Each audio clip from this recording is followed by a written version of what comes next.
This show is clean. Hickory. Pretty much. Mike's Daily Podcast. Effizode 772. Hello, it's Mike Matthews. Broadcasting from the last place on earth, located somewhere in Podcaster Valley, California. Today, the return of the very special guest known as CLEM on our Mike on Mobile segment, and kind of an interview because we'll be interviewing CLEM. And I will also be talking to Madame Rootabega and Valentino. Mike's Daily Podcast. And Bison Bentley. And we'll find out where the oceans came from. A mosquito, my libido. Mike's Daily Podcast. I went all Nirvana on you there just a moment. And we will also find out about car problems. I hate them. They make me shout. I want to thank you for listening to this show. Today I haven't done one in a while, and I want to tell you why, but I can't tell you. Okay, I'm going to tell you anyway.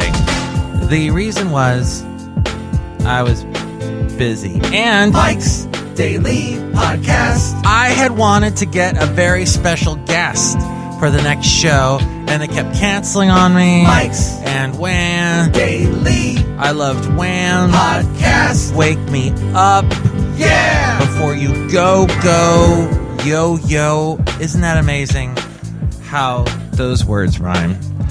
And, oh man, look who just walked in. We gotta drink of water first, so.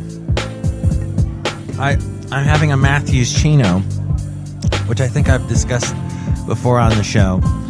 The contents of a Matthews Chino. Oh, I need some water. Hold on.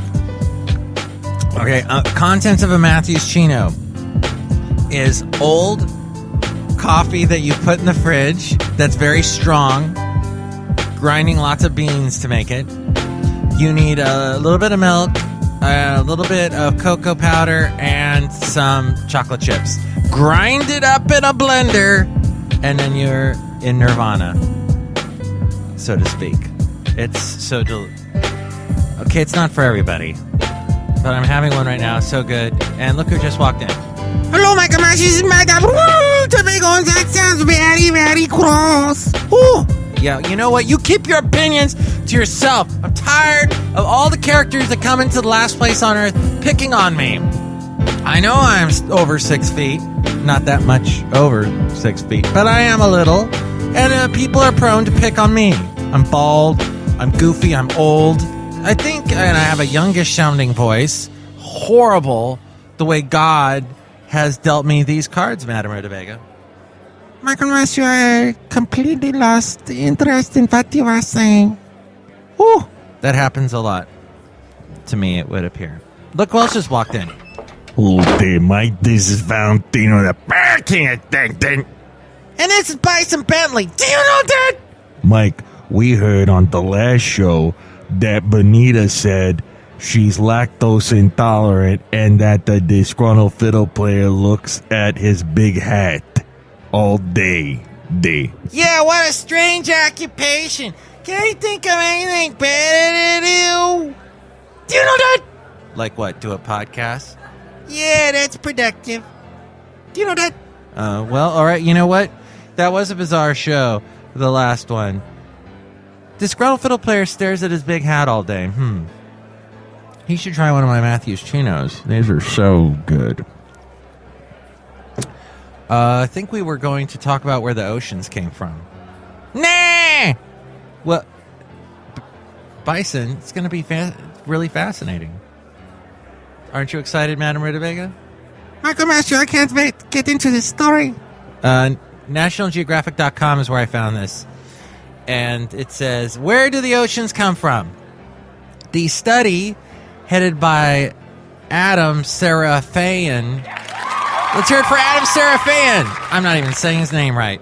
Of the Woods Hole Oceanographic Institute, or WHOI, in Woods Hole, Massachusetts, found that our seas may have arrived much earlier on our planet than previously thought.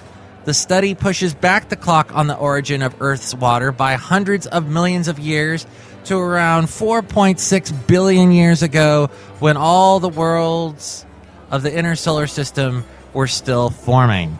Scientists had suspected that our planet formed dry, with high energy impacts creating a molten surface on the infant Earth. Oh yeah, I remember hearing about that with Carl Sagan.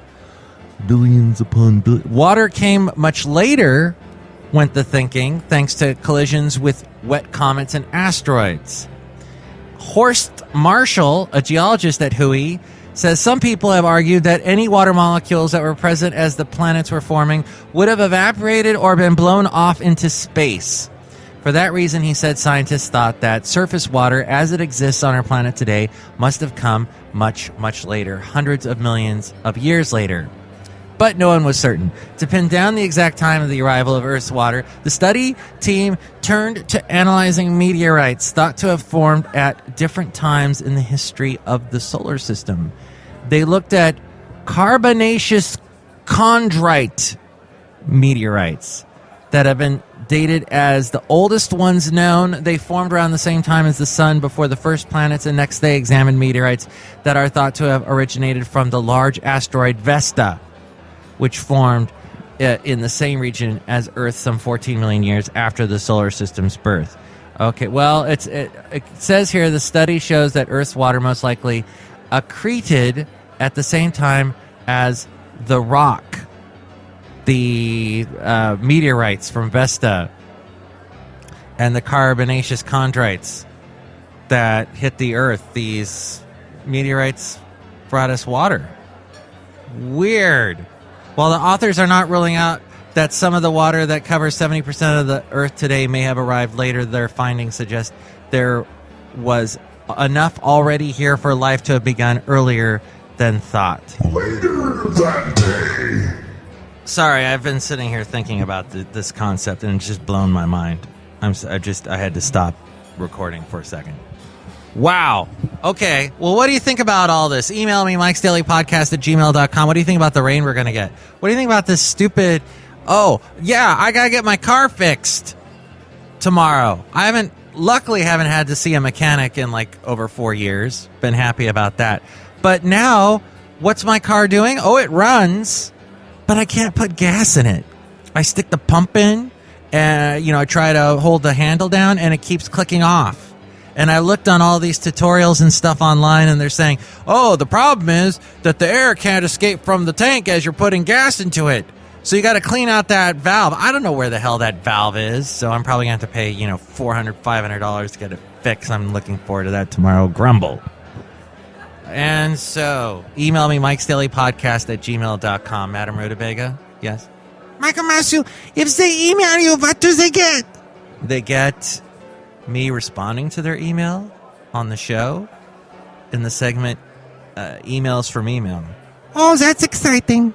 Whew. Can you fix my car? No idea. Valentino, Bison Bentley. You guys, you deal with the parking lot and all the cars in the parking lot. What's wrong with my car? How do you fix it? Yeah, okay, you know what? We're just actors. We play these pats. We have no idea. We're very right brain oriented day. Yeah, right brain. Do you know that? Dang it. Well, what do you think it is? Email me, MIKEs-DAILY-PODCAST@gmail.com. And you can email me there if you'd like to be a guest on the show or if you'd like to sponsor the show. So, speaking of guests, we got CLEM coming up in just a moment. We've spoken to him before. I think we've spoken to him 4 times before. I may be wrong. Well, we'll just go with that. Anyway, I spoke to him last night. We'll call this segment Mike on Mobile because I was actually using my mobile to record him. And it was sort of an interview too, sort of an interview. I don't know. I kind of think it's a blend of the 2 segments. So let's get into that in just a moment, but don't forget that there is the website MIKEs-DAILY-PODCAST.com where you can hear all the past CLEM interviews, which began in 2011. We started doing those bizarre interviews. Also, you can find links to where to listen to the show on iTunes. Subscribe to the show on iTunes. You can also comment on the show and rate it. That helps our ranking. If you do that, more people find out about us if you help us with our ranking by doing that. Also, check us out on Facebook, facebook.com/MIKEs-DAILY-PODCAST. Like that Facebook page. And when I post a new show, share it with your friends and more people will find out about us that way too. There's also links to where to find us on YouTube. There's the Twitter. the SoundCloud, Stitcher, Spreaker, Mixcloud, Podomatic, Yelp, and Tumblr. And the Amazon deal of the day. There is this Amazon portal with all kinds of cool things that you can buy. Click on that and buy something through that, and that helps us out too. Anytime you buy anything through on Amazon, make sure to go through MIKEs-DAILY-PODCAST.com. There's also the blog and all the daily podcast pictures at MIKES-DAILY-PODCAST.com. Mike on mobile. This is the segment Mike on Mobile. This originally began when I would use my cell phone to record interesting things that happened when I was out in public. But then I realized that the new smartphones sound as good as like a normal microphone where you're recording things. And I'm explaining all this because I'm at Clem's house. Clem is the brother of the disgruntled fiddle player. And the disgruntled fiddle player is here too. He may not say too much, but... you wanted to say something, DFP? Yeah, what I wanted to tell y'all is when you talk to Clem, I don't want you to bring up the certain real hot topics like Ebola, and I don't want y'all to talk about the elections happening next week because that gets us into all kinds of trouble and it becomes very controversial. All right, okay, we'll not talk about this. Clem, what do you want to talk about? Well, let me first off start off by saying that I almost canceled this interview. As you may or may not be aware, I was born in Kansas City. Oh. And, of course, they just lost the World Series. Yeah. How do you feel in the San Francisco, a city known for its large gay population, how do you feel about them beating your hometown? Well, funny story, actually, now that you should mention it, is my father actually owned a barbecue shop in Kansas City where I was born. And we did a natural birth, of course, so we didn't go to no hospital. We didn't have none of the midwives, none of that hippie liberal you see. And so, I was born in a bathtub, and how at the hospital they have them incubators, to keep the baby warm. Incubators? Whatever they keep the babies in to keep them warm. Well, we don't have no incubator. So, we had some coals on. I think there was some hickory in one of the big smokers. So I stayed the night in, residual heat from in one of the existing smokers there. So as a result, I have a, pretty big penchant for hickory. Anything doesn't taste like hickory, I just won't eat it. So, Disgruntled fiddle player, you wanted to say something? God damn you, Clem. How dare you bring up the hickory?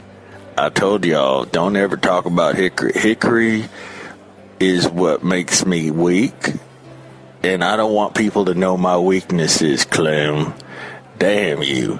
Damn you to hell. Wow, Clem, what do you have to say to that from your brother? I wasn't really listening.